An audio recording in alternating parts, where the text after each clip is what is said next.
माननीय अध्यक्ष महोदय, मुझे जवाब मिल गया है।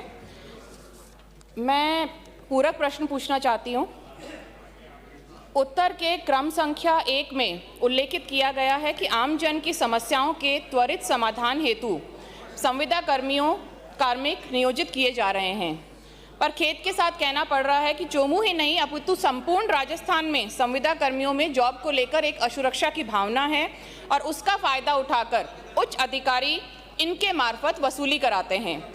2 दिन पहले अभी जयपुर नगर निगम में पशु शाखा में जो एसीबी का मामला हुआ था वो भी सभी को ज्ञात है। चलाना नहीं चलाना मैं स्थगित कर दूंगा कल की तरह, फिर शाम को क्या रिप्लाई दिलाऊंगा। मतलब आपको तो बिल्कुल सदन को क्या बना रहे हो? ये सदन है, आपको लोगों ने चुन करके भेजा है। 2 लाख 3 लाख मतदाताओं से आप चुन के आए हो। सदन है, आप माननीय विधायक बने हो, तो कम से कम अब सब लोग जो है शांतिपूर्वक उसका उत्तर सुनो। नहीं सुने आपको व्यवस्था है ये पूछेंगे, उसके बाद क्या हर शेम बोलना सब बोलना हर प्रश्न में जरूरी है। मतलब सदन की गरिमा आप पूछिए। आप माननीय अध्यक्ष महोदय, मैं आपके माध्यम से मंत्री महोदय से पूछना चाहती हूं कि संविदा कर्मियों की इस व्यथा को देखते हुए क्या राज्य सरकार संविदा कर्मियों की रोजगार सुरक्षा और जवाबदेहिता दोनों के मद्देनजर कोई स्थायी समाधान का विचार करती है या ये सारा भ्रष्टाचार का खेल यूं ही चलते रहना देना है? माननीय मंत्री जी। माननीय अध्यक्ष महोदय, मैं आपके मार्फत माननीय विधायक महोदय और माननीय सदन दोनों को अवगत कराना चाहूँगा कि भ्रष्टाचार एक ऐसी बीमारी है जो 1948 में सेना की जीप खरीद घोटाले से शुरू हुई थी।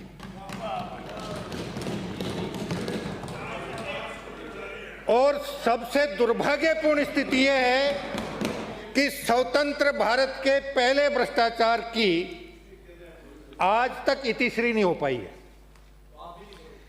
चाहे संविदा कर्मी हो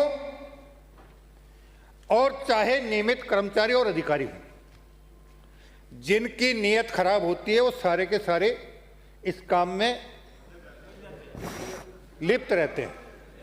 अभी इन्होंने नगर निगम का एक उदाहरण दिया है।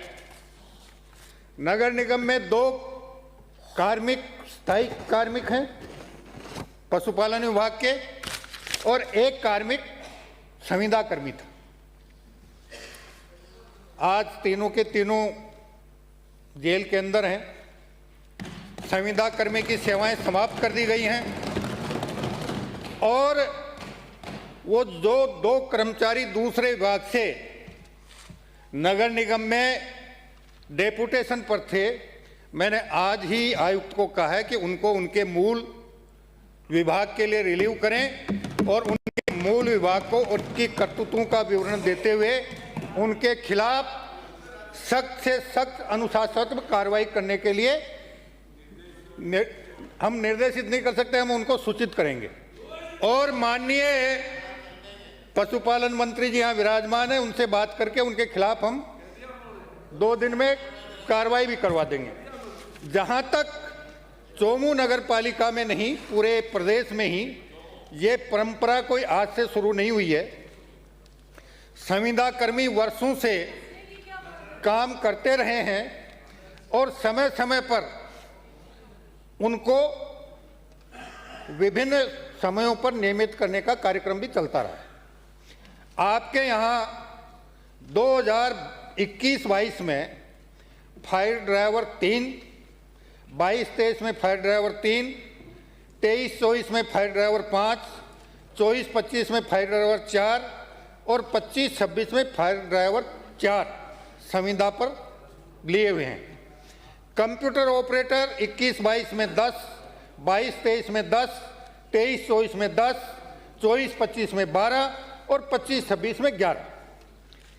सफाई वाहन चालक 21-22 में 38, 22-23 में 38, 23-24 में 34, 24-25 में 31 और 25-26 में 32।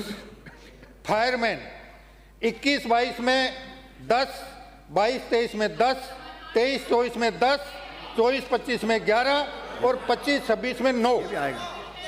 सिक्योरिटी गार्ड चतुर्थ श्रेणी कर्मचारी अरे सुनो तो सही, जो 22 है में 7, सभी 22 जो बता रहे हैं विषय पे बोला रहे हैं, 23 24 में 7, ये क्यों नहीं 24 सुनोगे? 25 में 21 10 22 से तो क्यों नहीं और सुनोगे 25 यार? 26 में 12। फिर ये पूछो समाधान क्या है, पूछो लाइनमैन। उनसे, आपका हक है।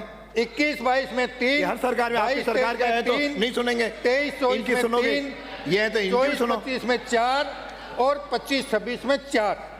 सफाई कर्मचारी 21 22 में 104, 22 23 में 120, 23 24 में 150, 24 25 में 175, अगले ने 25 जो 26 पूछा है वो में जवाब 180। आएगा, हमने क्यों नहीं पिछले आएगा? 2 साल पुराना कुछ में मत बोलो, अब बोलो इसमें जो समाधान। सबसे बड़ा ऐसे सुधार थोड़ी होता है। किया, मानिए। पहले जब भी संविदा कर्मचारी संविदा पर विभिन्न प्लेसमेंट एजेंसियों के माध्यम से लिए जाते थे, उनका पीएफ और ईएसआई कार्ड तो लिया जाता था, लेकिन संबंधित विभाग में जमा नहीं करवाया जाता था। अब हमने सभी निकायों को प्रतिबंधित कर दिया है कि पहले महीने का बिल बिना रसीद के पास करके भुगतान कर दें और दूसरे महीने का जब बिल आए तो पहले महीने पीएफ और ईएसआई संबंधित विभाग में जमा कराने का चालान जब तक जिस भी निविदादाता के पास संविदा कर्मी सप्लाई करने का आपने अधिकार दिया है वो प्रस्तुत नहीं करे, तब तक अगले महीने किया जाए। दूसरा पूछो। अध्यक्ष महोदय, मैंने ये पूछा था कि सरकार इसके स्थायी समाधान की कोई मंशा रखती है या नहीं रखती है, उसका जवाब मुझे नहीं मिला। नियत का जवाब मिल गया कि नियत तो सिर्फ टाइम पास करने की है, पर कम से कम कोई स्थायी समाधान का मंशा अगर सरकार रखती है कि नहीं रखती है। अब तक इस मामले में जिस प्रकार काम होता रहा है, जब समयानुकूल होगा और आप कर सकते इनको हो क्या? प्राथमिकता के आधार पर आप कर सकते हो क्या? हम निश्चित रूप से समायोजित करने का प्रयास करेंगे। चले राजू साहब, वो अनुकूल कब आएगा उसकी कोई टाइमलाइन है? के समय में अगला प्रश्न है श्री, आप पूछो पूछो पूछो। मेरा दूसरा प्रश्न है कि सरकार ने पहले बजट में की थी कि कॉरपोरेशन बनाई जाएगी, प्लेसमेंट खत्म किया जाएगा, पर अभी भी मैं चोमू नगर पालिका की मंत्री महोदय बात करूं, वहां पे ना तो कर्मचारियों को, संविदा कर्मचारियों को उनका मानदेय टाइम पर मिल रहा है, ना उनके पीएफ में कोई रेगुलरिटी है। सफाई कर्मियों की जो भर्ती को बार बार टाला रहा है, तो क्या सरकार नियमित सफाई कर्मियों की नियमित भर्ती हेतु कोई अपना विचार रखती है? अगर रखती है तो कब तक? माननीय मंत्री जी, वर्ष 2026 का भर्ती कैलेंडर जो जारी हुआ है उसमें सफाई कर्मियों की भर्ती का उल्लेख है। अक्टूबर 2026 में ये प्रक्रिया शुरू होगी। जहां तक हमने पीएफ और ईएसआई 2 बातें की हैं, दोनों के चालान की रसीदें मेरे पास उपलब्ध हैं। मैं आप चाहो तो इनको सदन पे टेबल कर सकता हूं। चलिए अगला